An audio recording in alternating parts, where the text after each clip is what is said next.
दारावरची bell वाजली. शीतलने दरवाजा उघडला. दारात तिचे बाबा मनोहरपंत होते. बाहेर खूप उकाडा होता म्हणून ते थकल्यासारखे वाटत होते. शीतलने आत जाऊन पाण्याचा तांब्या घेऊन आली आणि तिने बाबांना पेल्यातून पाणी दिलं. शीतलचे बाबा तसे परिस्थितीमुळे थकलेलेच होते आणि तिची आई सतत आजारी होती. 5-6 वर्ष झाली कोर्टला खेळून होती. मनोहरपंतांच्या नोकरीत तसं फार काही मिळकत नव्हती. घराची सगळी जबाबदारी आता एकट्या शीतलवर पडली होती. शीतल एका छोट्या कंपनीत पार्ट टाईम अकाउंटचं काम करत होती. शीतल खूप साधी, सालस आणि मनमिळावू मुलगी. लहानपणापासून तिच्या वाट्याला सुख असं आलं नाही. लहानपणी मुलं खेळायची, दंगामस्ती करताना दिसायचे, पण शीतल मात्र घरातच असायची. शीतलची आई वर्षभर आजारी असायची आणि शीतल मात्र लहानपणापासून घरात लक्ष देऊ लागली होती. शीतल वयाने लहान, पण कर्तृत्वाने ती जाणती झाली होती. मनोहरपंतांनी हे पाहून खूप वाईट वाटायचं. आपली मुलीने ज्या वयात खेळलं पाहिजे, बागडलं पाहिजे, त्या वयात ती घर सांभाळत होती. इतर मुली खेळत असताना पाहून शीतल घरातील काम करते हे पाहून मनोहरपंतांचे डोळे भरून यायचे. पण ते काही करू शकत नव्हते. ते परिस्थितीमुळे हतबल झाले होते. पुढे शीतलने जेमतेम 12वी शिक्षण पूर्ण केलं आणि नंतर नोकरी करायची असं तिने ठरवलं. मनोहरपंत तिला बोलले सुद्धा, शीतल बाळा, तू तुझं शिक्षण पूर्ण कर. मी करतो काहीतरी. नको बाबा, तुम्ही एकटे किती करणार? मी नोकरी केली तर तेवढाच तुम्हाला थोडा हातभार लागेल. नाही बाळा, ऐक तू माझं. एकदा शिक्षण अर्धवट राहिलं की ते पूर्ण करता येत नाही. शीतलने मग विचार केला. बाबा बोलतात ते बरोबर आहे. आपण शिक्षण पूर्ण केले तर चांगल्या कंपनीत नोकरी मिळेल आणि नंतर पगारसुद्धा चांगला मिळेल. पण तिला सगळा भार आपल्या बाबांवर टाकायचा नव्हता. खूप वेळ ती विचार करत बसली होती. एकटीच खिडकीतून बाहेर बघत होती. तेवढ्यात मनोहरपंतांनी तिला आवाज दिला. काय ग चिमणे, कुठे हरवलीस? अधूनमधून मनोहरपंत शीतलला प्रेमाने चिमणी बोलायचे. काही नाही बाबा. काय झालं? कसला विचार करते आहेस? बाबा, मी पार्ट टाईम जॉब करते. दिवसा जॉब करेन आणि संध्याकाळी अभ्यास करेन. परीक्षा मी बाहेरून देईन. अगं, पण तुझ्यावर जास्त ताण पडेल. नको चिमणे, तू तुझं शिक्षण पूर्ण कर. बाकीचं मी बघतो. नाही बाबा, मी आता ठरवलं आहे. तुम्ही हो बोललात तरच मी माझे शिक्षण पूर्ण करेल. तू खूप हट्टी आहेस. ऐकणार नाही कधी. कर तुझ्या मनासारखं. असं बोलून मनोहरपंत त्यांच्या पत्नीच्या रूममध्ये गेले. शीतल खूप खुश झाली होती. आता ती दोन्ही गोष्टी करू शकत होती. एक म्हणजे नोकरी आणि दुसरं तिचं शिक्षण पूर्ण करणार होती. दुसऱ्या दिवशी शीतलने वर्तमानपत्र चाळायला सुरुवात केली आणि जिथे जिथे पार्ट टाईम जॉब होते तिथे तिने ॲप्लिकेशन केले. आता शीतल तिथून येणाऱ्या फोनची वाट पाहत होती. 2 दिवस झाले तरी काही फोन आला नाही. तिसऱ्या दिवशी दुपारी तिला एका कंपनीतून फोन आला. तिला लगेच इंटरव्ह्यूसाठी बोलवण्यात आले. शीतलने तसेच मनोहरपंतांना सांगितलं आणि ती तयार होऊन बाहेर पडली. शीतलच्या मनात थोडी धाकधूक होती. कसं असेल ऑफिस? आपल्याला नोकरी मिळेल का? असे अनेक प्रश्न तिच्या मनात येत होते. तिने बस पकडली आणि सीटवर जाऊन बसली. शीतल मनातून खूप घाबरली होती. हा जॉब तिला पहिलाच होता आणि तिला तो कसंही करून मिळवायचा होता. तिचा स्टॉप आला तशी ती बसमधून खाली उतरली. बस स्टॉप समोरच ऑफिस बिल्डिंग होती. शीतलने रस्ता क्रॉस करून पलीकडे गेली आणि समोरच्या बिल्डिंगमध्ये गेली. तिथे बोर्ड लावलं होतं. तिथे तिने एकदा नजर फिरवली आणि ऑफिस कितव्या मजल्यावर आहे ते पाहिले. 3ऱ्या मजल्यावर ऑफिस होते. शीतल लिफ्टमध्ये प्रवेश करून 3ऱ्या मजल्यावर आली. आता शीतल आणखीनच घाबरली होती. तिने एकदा जोरात श्वास घेतला आणि ऑफिसमध्ये प्रवेश केला. शीतलने रिसेप्शनिस्टला आपल्या नोकरीसाठी आलो आहोत असे सांगितले. रिसेप्शनिस्टला शीतलला थांबायला सांगितले. थोड्या वेळाने रिसेप्शनिस्टने शीतलला केबिनमध्ये जायला सांगितले. शीतलचा इंटरव्ह्यू छान झाला होता. तिला दुसऱ्या दिवसापासून जॉबवर यायला सांगितलं होतं. शीतल खूप खुश होती. तिला महिन्याला 15,000 पगार मिळणार होता. शीतल आता दोन्ही गोष्टी करू शकणार होती. एक तिचं शिक्षण पूर्ण करणार होती आणि तिला तिच्या बाबांना मदत करू शकणार होती. आज ती खूप आनंदी होती. घरी जाताना तिने मिठाई घेतली. घरी आल्यावर तिने आपल्या बाबांना आणि आईला ही आनंदाची बातमी सांगितली. शीतलचे बाबा मनोहरपंत ही बातमी ऐकून खूप खुश होते. शीतलच्या आईच्या डोळ्यातून आनंदाश्रू वाहू लागले.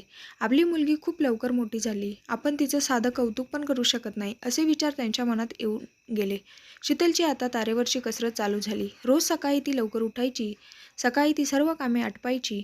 जेवण आणि इतर काम उरकली की मग ती तिच्या आईजवळ जाऊन तिला काय हवं नको ते पाहायची. शीतल वयाने जरी लहान असली तरी तिच्यामध्ये समंजस आणि हरहुन्नरी हे गुण होते. जबाबदारीमुळे ती खूप लवकर मोठी झाली होती. आईचं सगळं आवरून मग तिच्या कामाची वेळ व्हायची. तयार होऊन ती जॉबसाठी निघायची. तिथून ती घरी आल्यावर पुन्हा संध्याकाळचं स्वयंपाक करायची. जेवण आटपून आणि सगळं आवराआवर करून मग ती अभ्यास करायला बसायची. दिवसभर शीतलची दमछाक होऊन जायची. रात्री 12 वाजेपर्यंत अभ्यास करून ती झोपायला जायची. असं करता करता 2 वर्ष निघून गेली आणि शीतल ग्रॅज्युएट झाली. शीतल उत्तम मार्कांनी पास झाली. तिला तिच्या मेहनतीचं फळ मिळालं होतं. शीतलने आता मोठमोठ्या कंपनीत नोकरीसाठी अर्ज करायला सुरुवात केली होती.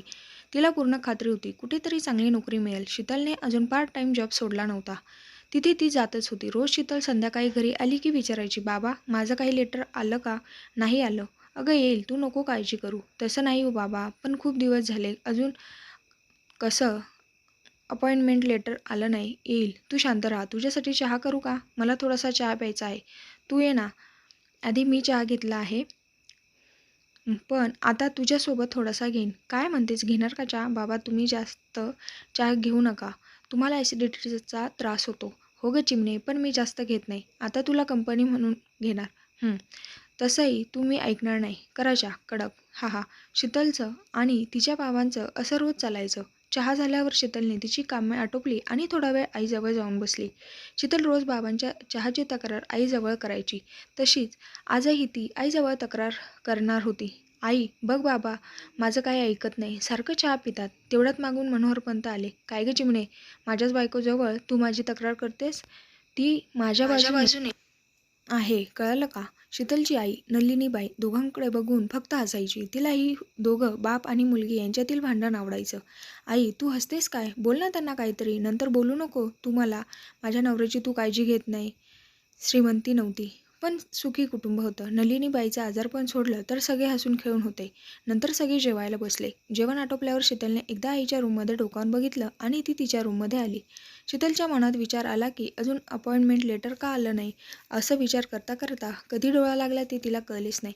सकाळी लवकर उठून सगळी कामे आटोपून ऑफिसला जायला निघाली आणि तेवढ्या दारावरची बेल वाजली. दारात नेहमीच पोस्टमन काका हातात एक एन्व्हलप घेऊन उभे होते.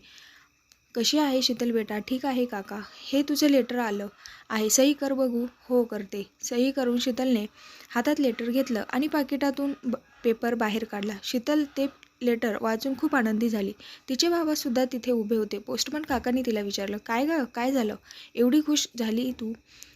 काका, बाबा मला एका चांगल्या कंपनीतून अपॉइंटमेंट लेटर आलं आहे, ज्याची मी वाट पाहत होते. उद्याच त्यांनी मला ऑफिसमध्ये बोलावलं आहे. घरातलं वातावरण खूप आनंदी झालं होतं. शीतलने ही बातमी तिने तिच्या आईला सांगितली. नलिनीबाईंना खूप आनंद झाला. शीतलने देवाला नमस्कार केला आणि ती ऑफिसमध्ये जायला निघाली.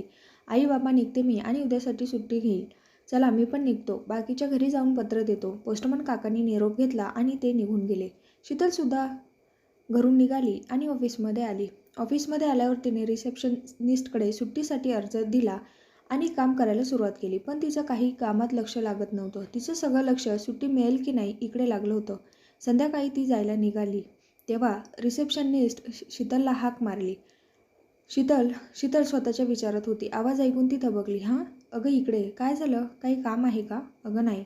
मग अगं तुला उद्या सुट्टी मिळाली. शीतल हे ऐकून खूप खुश झाली. थँक्यू. मी काय केलं? मी तुला फक्त सांगितलं. हां.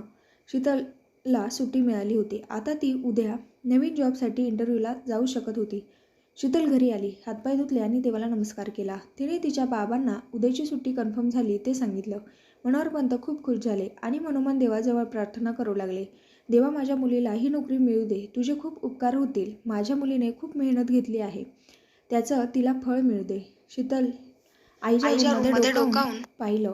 आई झोपली आहे असं पाहून ती स्वयंपाकाला लागली. तिने पटपट जेवण बनवून थोडा वेळ आईबाबांबरोबर गप्पा मारल्या. नलिनीबाई उठून बसल्या होत्या. आई, कशी आहेस? आज छान झोप झालेली दिसते. हे ऐकून नलिनीबाई गालातल्या गालात फक्त हसल्या. हसलीस का? मी येऊन गेली होती तेव्हा तू झोपली होती. त्यावर नलिनीबाई बोलल्या, हो माहीत आहे. म्हणजे तू जागी होती. मला वाटलं झोपली आहेस. ये बस इथे. सगळं तुझ्या एकटीवर भार पडला आहे. मी काही करू शकत नाही. आता तुला ही नोकरी लागली की तुझं लग्नाचं पाहायला हवं. हे ऐकून शीतलला राग आला. एवढी काय घाई आहे? आणि तसंही मी लग्न करणार नाही. लग्न केलेस तर तो मुलगा असा हवा जो माझ्या आईबाबांची काळजी घेईल. हा. नलिनीबाईंना हसायला आलं. त्यांनी शीतलला बसायला सांगितलं. बस इथे. ऐक आता मी काय सांगते आहे ते. हां बोल. आम्हाला माहीत आहे तुला आमची खूप काळजी आहे. पण कसं आहे ना, तो मुलगा आपलं घर, नाती हे सगळं कसं बरं सोडून येईल? आज हे सर्व मुलगी करत आली आहे. आपण ज्या समाजात राहतो तिथले काही नियम आहेत, ते आपण बदलू शकत नाही. तू सुखी राहावी, बस एवढीच आमची इच्छा आहे. अधूनमधून तू येशील आम्हाला भेटायला, तेव्हा असा हट्ट तू करू नको. झालं तुझं बोलून? हो. आता मी काय सांगते ते ऐक.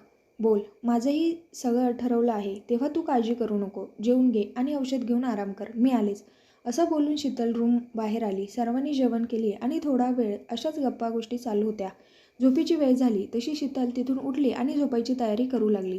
नेहमीप्रमाणे दुसऱ्या दिवशी सकाळी शीतल लवकर उठली. तिने भरभर तिची कामं आटपायला घेतली. आज तिला नवीन कंपनीमध्ये जायचं होतं. आज तिने खूप छान ड्रेस घातला. असं म्हणतात ना, first impression is the last impression. तयार होऊन तिने देवाला नमस्कार केला आणि आईबाबांना सांगून ती घरातून बाहेर पडली. बस तिने पकडली आणि ती ऑफिस गेट जवळ आली. ऑफिस बाहेर खूप सुंदर दिसत होती. शीतलने लिफ्टचा बटन प्रेस केलं आणि ती लिफ्टची वाट पाहू लागली. लगेच लिफ्ट खाली आली आणि ती लिफ्टमध्ये प्रवेश केला. 2 नंबर तिने प्रेस केला आणि ती वाट पाहू लागली. शीतल मनातून खूप घाबरली होती. हा जॉब मिळेल का अशी शंका मनात येत होती. शीतल लिफ्टमधून बाहेर आली आणि ऑफिसमध्ये प्रवेश केला. आल्यावर तिने सगळीकडे नजर फिरवली आणि रिसेप्शन डेस्क जवळ जाऊन रिसेप्शनिस्टला तिने लेटर दाखवलं. तुम्ही बसा, मी सरांना इन्फॉर्म करते. रिसेप्शनिस्ट मिस अंजलीने सांगितलं. हो चालेल, मी बसते, शीतल बोलली. शीतल सोफ्यावर जाऊन बसली. मिस अंजली फोनवर बोलत होती. बहुतेक ती शीतल आली आहे हे सांगत असणार. शीतल आतून बोलावणं येईपर्यंत ती ऑफिस स्टाफ आणि ऑफिस निहाळत होती. प्रत्येकजण आपापल्या कामात मग्न होते. मात्र एक व्यक्ती शीतलकडे चोरून बघत होती. त्या व्यक्तीचं नाव सुधीर जोशी होते. सुधीर जोशी मुंबईमध्येच राहणारा. एकटाच राहत होता तो.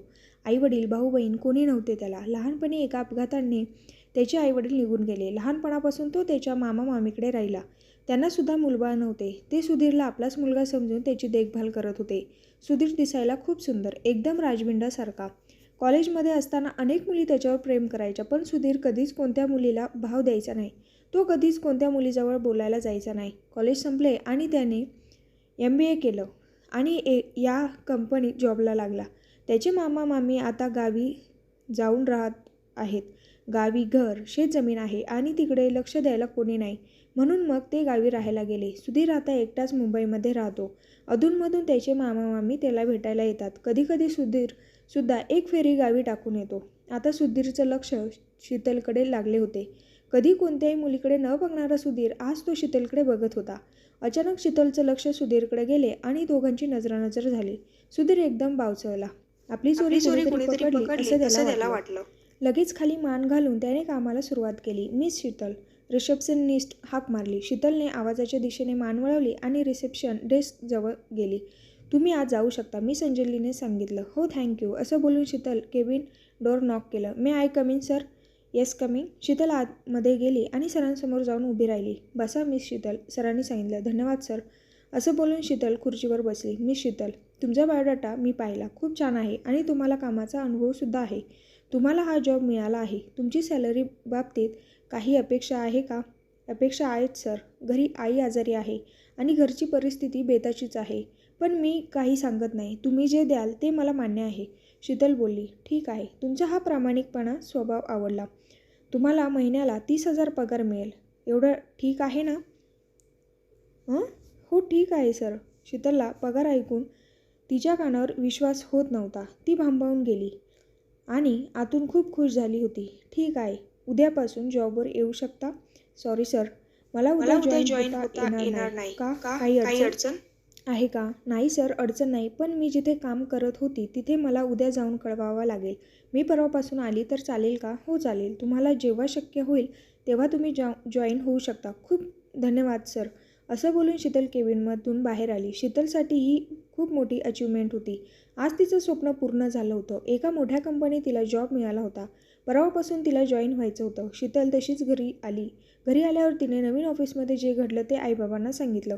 मनोहर पंत आणि नलिनीबाई या दोघांना ही बातमी ऐकून खूप आनंद झाला. ते दोघे शीतलकडे कौतुकाने पाहत होते. शीतल दोघांकडे आळीपाळीने पाहू लागली. असे का बघत आहात तुम्ही दोघे? तुम्हाला आनंद नाही झाला का? अगं, आम्हाला खूप आनंद झाला.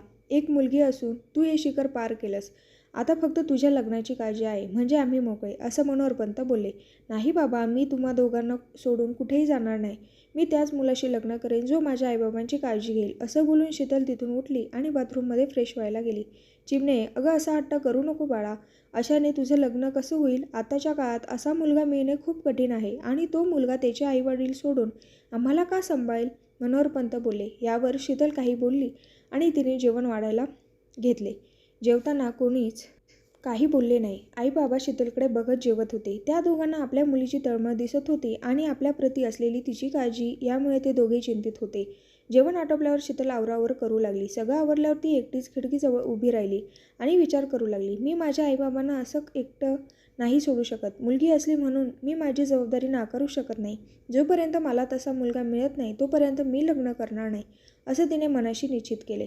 दुसऱ्या दिवशी शीतल घरचं सगळं आटोपून तिच्या जुन्या ऑफिसमध्ये आली. ऑफिसमध्ये आल्यावर ती सरांच्या केबिनमध्ये गेली. ये शीतल, काय काम काढलं, असं तिच्या सरांनी विचारलं.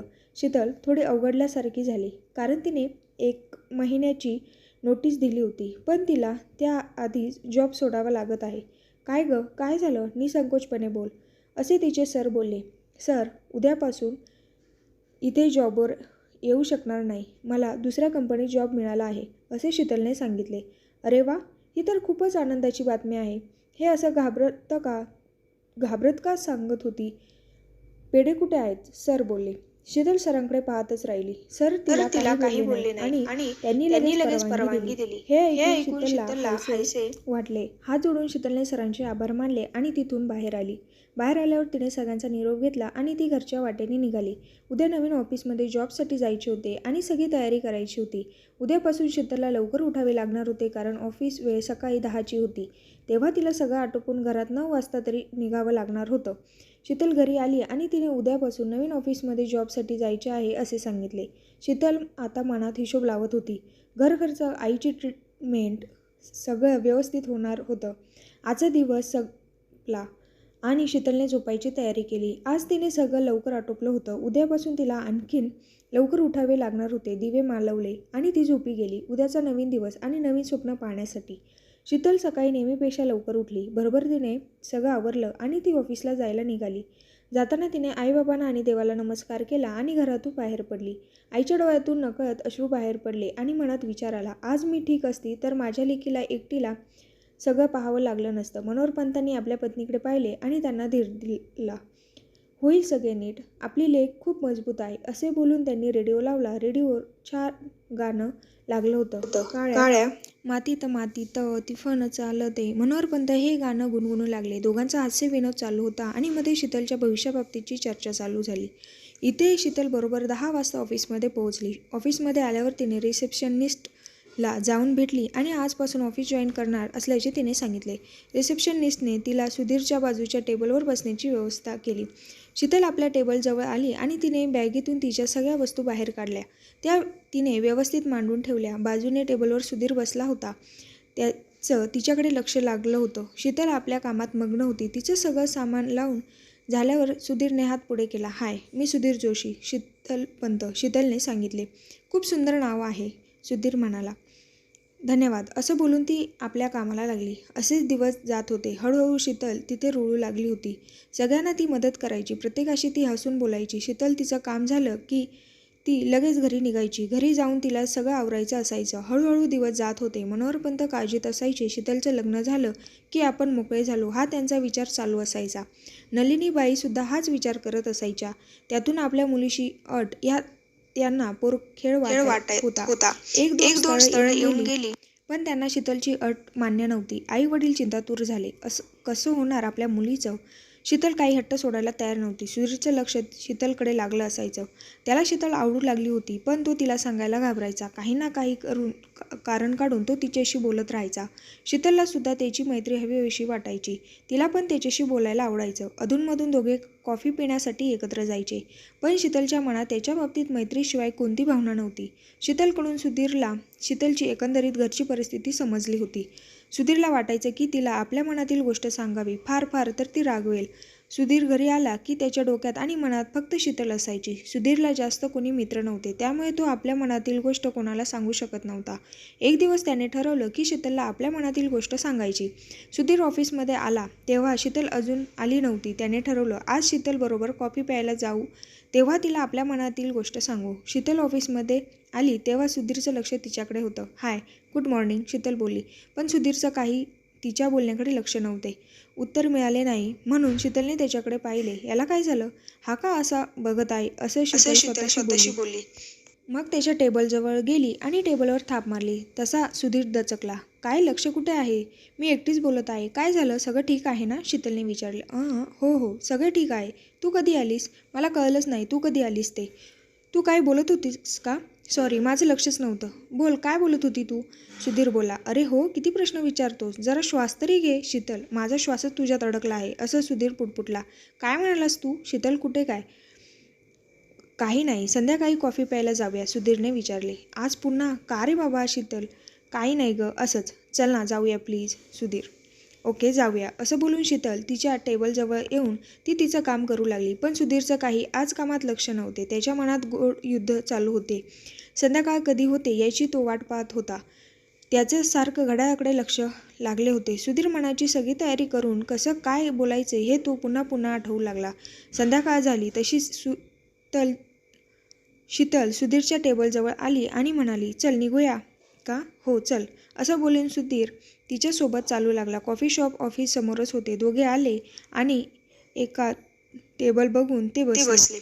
सुधीरने 2 कप कॉफी ऑर्डर केली आणि इकडच्या तिकडच्या गप्पा चालू झाल्या. सुधीरने आईची तब्येत कशी आहे, घरी कसं आहे अशी चौकशी केली. शीतलने पण सगळं ठीक असल्याचं सांगितलं. सुधीरने आता जास्त बोलणं न लांबवता मुख्य विषय बोलण्याची सुरुवात केली. शीतल, मला तुला काही सांगायचे आहे. हो बोल ना शीतल. सुधीरने धीर करून शीतलला सांगितलं. शीतल, तू मला खूप आवडते. माझ्याशी लग्न करशील? यावर शीतल काही बोलली नाही. ती फक्त त्याला म्हणाली, उद्या संध्याकाळी ऑफिस सुटल्यावर तू माझ्याबरोबर घरी चल. सुधीरला ती अशी का बोलली हे त्याला समजलं नाही. ठीक आहे, येईन मी तुझ्या घरी.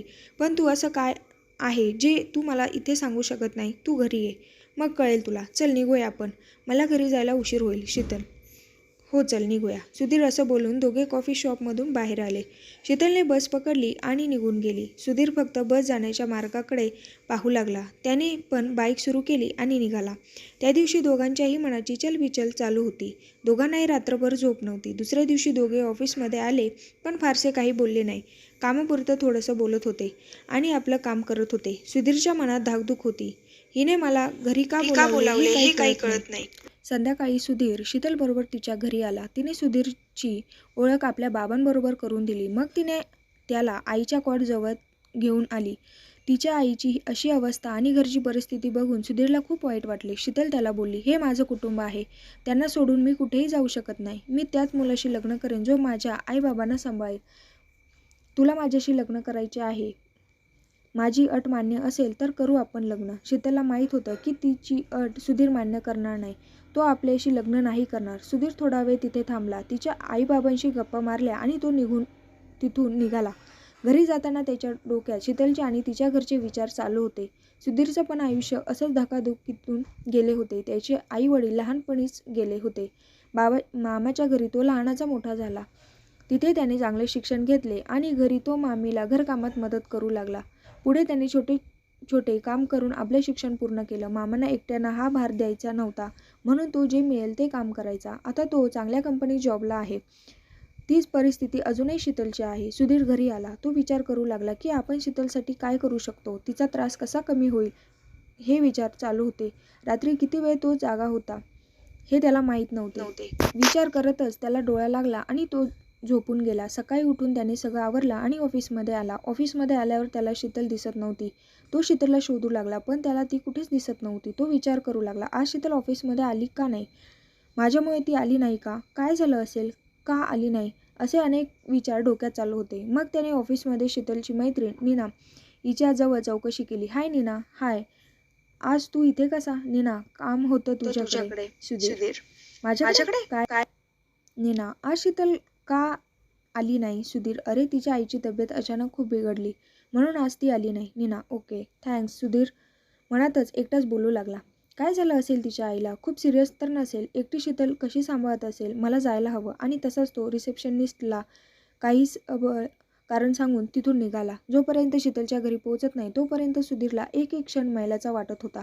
थोड्या वेळाने सुधीर शीतलच्या घरी पोहोचला. घरचं वातावरण खूप गंभीर वाटत होतं. घरी डॉक्टर आले होते. तिचे बाबा आईच्या बाजूला बसले होते. शीतल एका बाजूला रडत उभी होती. सुधीरने पुढे होऊन तिला धीर दिला. शीतल, आईला काही होणार नाही. काळजी करू नको. मी आहे तुझ्यासोबत. या एवढ्याच बोलण्याने शीतलला धीर आला. एक बळ मिळाल्यासारखं वाटलं. शीतलला त्या शब्दांचा खूप आदर वाटला. मनोमन ती खूप सुखावली होती. डॉक्टरांनी शीतलच्या आईला व्यवस्थित तपासले आणि काही औषधे लिहून दिली. डॉक्टर जायला निघाले तसा सुधीर पण त्यांच्याबरोबर बाहेर आला. त्याने डॉक्टरांना तिच्या आईबद्दल नीट चौकशी केली व उपचार किती वेळ चालू ठेवावे लागेल हे सर्व त्याने सविस्तर विचारले आणि मग तो आतमध्ये आला. त्याने शीतलला आणि तिच्या बाबांना काळजी करण्यासारखं काही नाही असं सांगितले. लवकरच त्यांना बरं वाटेल आणि त्या हिंडू फिरू लागतील. हे ऐकून मनोहरपंत आणि शीतल या दोघांना बरं वाटलं. सुधीर थोडा वेळ तिथे थांबला आणि मग तो पुन्हा ऑफिसला जायला निघाला.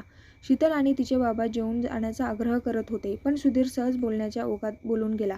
पुढच्या वेळी हक्काने जेवायला येईन असं बोलून तो निघून गेला आणि ऑफिसमध्ये आला. पण त्याचं कामात लक्ष नव्हतं. सारखं शीतलचा विचार चालू होता.